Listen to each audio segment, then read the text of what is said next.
Abamo, one of the eating joints. Somebody gave me an appointment. Kamunia for some benga bia kamunia for. I sat down there with Teraka. One woman arrived there that the same venue about no. So I find out that they came there. He had about the woman mommy. At a point, they are trying to serve them. One of the girls who will be about. She was listening to message, and when I knew a message about now you could Rev Fr Ejike Mbaka. Obu nebe Fr Mbaka na hammer na okuchukwu yabo that na almost 99.9 of ndines na happen down fake. 99.9. At a point, the woman sikoye na nonsense. Kedonye biya ne kudu okuchukwu. Keke oge suwe na 99.9 of ndinine sina happen down fake. The lady say no kwa Fr Mbaka na ekwo say and so and then why ogeji we kudu okwu a ya wana ekwu obo onye amụma ọka ya wa afọ ụzọ na ekwu okwu ndị amụma na aga akpọ Fr Mbaka afa na ewe ndị we na amụma na ewe ndị we amụma we glorify we owu ya towe owu ya kuwe ndị gbogo poison n'aka ya kuwe ndị okpure ha nago kuwe ndị na-ewe ha akpa nwa. I was trying to understand the woman.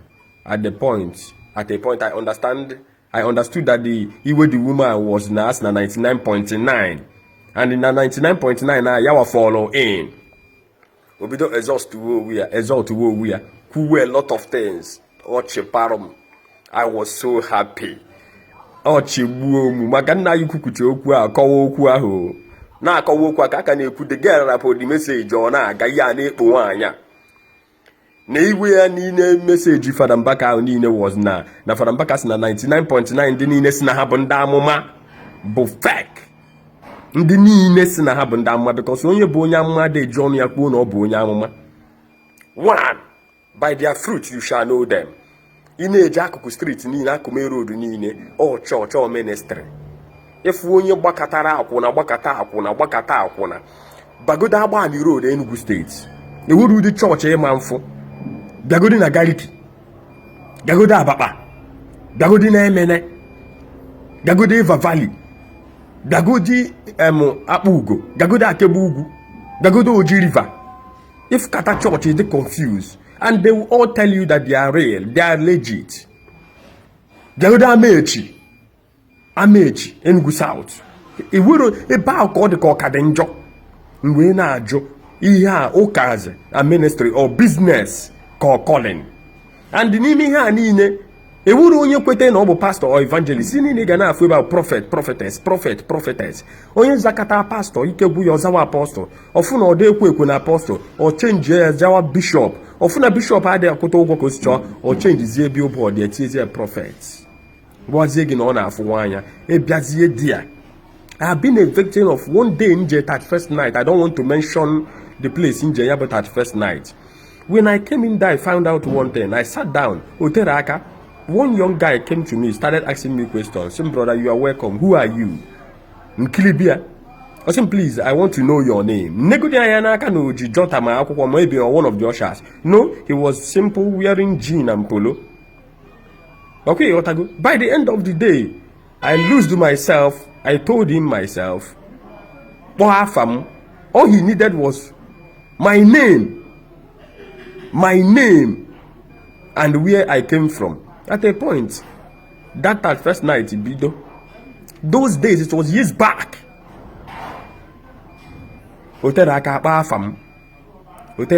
Prophecy.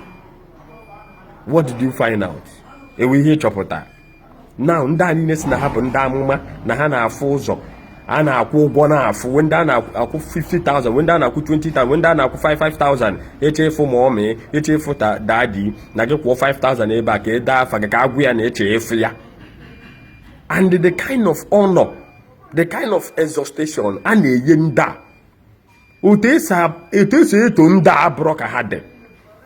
Mmadụ ga-abịa for solution and the same pattern ka ha na-use, the same pattern, the same method ka ha na-use, and most of ndị ha na-eburu amụma a na-evidio a na-etinye na social media anọ na line up a na-akpa afa mmadụ ha na ndị ahụ afụchagokwe n'azụ o ndị ahụ erejistagokwa afa ha o ndị ahụ akwụkwọ ụgwọ eji fụda dị na maọmị ya o ha pụtazie ha sị gị na ha na-eburu ndị ahụ amụma ha jụọ gị have I ever seen you before? Have I discussed anything with you? Intimidation ka ha ji aga, intimidation ka ha ji eso mmadụ. Now Fr Mbaka in his own best of knowledge bụ somebody ga-abịa. Fr Mbaka bụ onye ga anya ọ bụ na ihe ọfụ n'isi gị bụ na iwere aja agwa ma ọ na ide emete ma ọ na ị na-emegbu di gị ma ọ na ị na-emegbu nwunye gị ma ọ na ị na-emegbu nwa gị na ya bi obidogodi deal wa with you with omume gị na omume gị adịrọ mma na ihe mere iji ata afụfụ na ihe mere ụjọ gị ji kpọchie bụ na omume gị adịrọ mma na ịdị wicked that you should repent, that you should change. Ọ narakwa gị ego o nerekwa anya ihe ije bịa by the end of the day ọ gwacha gị ọcha ịgwa gị okperu gị ekpere inye envelope ọ sị gị were ya nawa na the most important thing bụ gị wee gbanwe agwa gị change ka isi eme. Now all these people adị agwa ndị ha na-eburu amụma na-ekwe ka ede na-ekwe ihe na-ekwe ụdị omume iji na ị na-emetekwa ifu onye gbacha wicked the wicked na-emegbu nwa ya na ya bi ifu ya to ya na maid so bịa na ministry gị maid ahụ kuru nwa na mbọ n'aka okuru nwa rugo 4-5 years ka na-eku ya n'aka kukweru nke obere ana ọ na-enu ya nwaanyị ahụ na-akpọ ya iyi na-akparị ya nwa nke ya bụ nwa mana nwa maid ahụ abụghị nwa and ọ bụrụ mama ma maid ahụ ọnkụ ka awata ya na ya still ere na-asị ya o ndị na-achụ ya na-achọ ịkwatu ya na-achọ igbu ya because ọ ihe ọ chere ịnụ ya dịkwa careful of ndị be di ya na ha kpọ ndị be di ya kpọkwa ya asị o si no wonder yes no the correct because ọ ihe ọ chere ịnụ ka ọ bịa afọ and that thing ka ị gwara ya ozi ahụ ọ bịa afọ ka iziri ya. Now how are you sure that na ozi ahụ ọ na-ezigide that moment ọ dị prophetically na ọ nụ data okwu from Chukwu the same pattern of operation ka all these people all are prophet and prophetess, the people that cannot tell you that you should change from your wayward life, the people that cannot tell you that you are wicked, the people that cannot tell you that you are living a bad life, the people that cannot correct your evil dons and deeds. Mmadụ ga-akpa nshi n'aka, mmadụ ga-eji magic ring, mmadụ gbuo mmadụ ọ bụ na-ebuli ama na achọrọ igbu ya onye gbukatagoro mmadụ, onye dị frustrated, onye na-ete ime tekatagoro ime tefiche nwa ovu n'afọ ọ bụ na-ebuli ama na nwunye nne ya na ọma nnukwu ha na mpa ha so n'ogboni na ọ ya bịa eme na ọ chọrọ ịnụ di mana ndị ogbe mana ọ na-agba ashawo na ọ na-arụ hokin na ọ na-arụ hukop ifu onye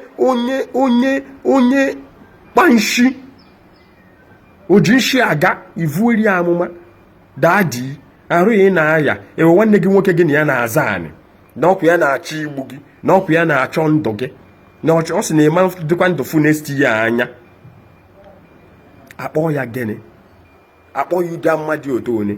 Why Fr Mbaka amasị na 99.9 of people na-enye ebu amụma sị na ha bụ prophet and prophetess no fake ka ha bụ. Yes, he has reason to say it because people is coming to him and I report to ministry and prophet and prophetess to Rev Fr Ejike Mbaka almost every time. Daddy onye nke asịkwa m nọọ ihe a na-eme m o rechaa m ọrụ na m 800,000 na m 1 million si m na ngote ka m kwụ ụgwọ ka egote ihe niile a ga-eji rụọ ọrụcha ya otu abụ n'oji ihe na-eme m ka na-eme m ihe na-eme m mee increase. In fact emechizigwo ekpere nwanne kama ihe ga-adị mma adị isi mgbaka mewezie nwa m meriwezie emeri ọ bụrụ m ihe eji satacha asata. A prophet and prophetess na-ejebe dibia eje anata ọgwụ o ji afụ ụzọ o tinye ọgwụ na ọchị ya ewe ode iche odobe wee sọnwụ ya odowe na-ezi ya ozi na-ezi ihe ọ na-ezi ndị mmadụ. How is that person a prophet or prophetess? Somebody dibia bụ mentor ya and ọ sị na ọ bụ onye ụka na ọ bụ onye amụma na amụma ọ na-ebu mara ya ama and Fr Mbaka kwuo okwu aghọrọ okwu ahụ. I was just laughing ka nwaanyị ahụ na-ekwu okwu ahụ. She was too much bitter than angry. Ndị ajikọ na ka na-ejeche m Atlantic Ocean eje anatacha m ike eje ngene eje anata ike ejebe dibia anata ike onye amụma were wee oke ite wee ipopo mana ọ bụ onye amụma, ụdị onye amụma onye eze Jizọs bụ. Ọ bụkata onye amụma ta echi ọ bụrụ dibịa nwanne echi osewesemo. Onye amụma na-eje na mmiri na-eyi red, amụ candle red, amụ black, amụ green, amụ yellow, bụ onye amụma. Deceiving people, causing confusion everywhere. Nwoke mmadụ emekatago deliverance. Ụfọdụ ka a ga-eje na mmiri eje wụọ ha arụ, nwaanyị agbara ọtọ na mmiri, ịsa ya arụ, nwa nwoke asa nwaanyị arụ na mmiri. Esi na ịbụ onye amụma.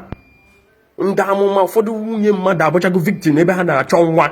Akụkọtago nwoke mmadụ akụkọ ịchọ ka o mee ka o mechie ọnụ.